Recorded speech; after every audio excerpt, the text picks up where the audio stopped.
what is obvious reading the book is the detailed notes that he kept, the first person contemporaneous account of the inner workings of the Trump administration through a number of known and unknown scandals that he's writing about. So it's it's in one sense he is just providing an inside account, a contemporaneous account of the things we've all watched play out over the last 2 or 3 years.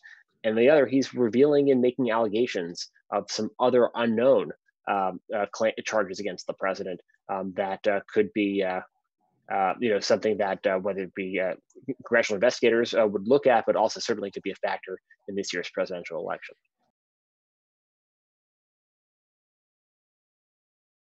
Well, one of the most significant allegations in the book stems from the president's meeting with Chinese leader Xi Jinping last June in Osaka, Japan, alongside the G20 meeting, where Bolton, then National Security Advisor, recounts how he watched the president, in his words, plead with Xi to cut a deal with the United States on trade. This is at a time when the two nations were in the middle of a trade war that was taking a toll on both of their economies, and encouraging the Chinese government to buy more U.S. farm products with the explicit purpose of helping his own reelection campaign. And he called that a stunning revelation.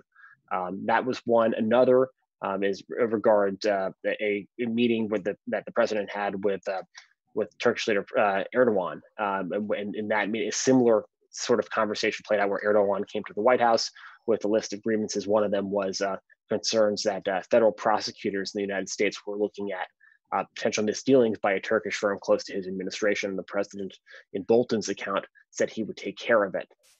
Both of those are things that could be substantively of interest to Capitol Hill, but also certainly fodder in this year's presidential campaign. So far, we haven't heard much from the White House on the substantive allegations brought to bear by Bolton so far.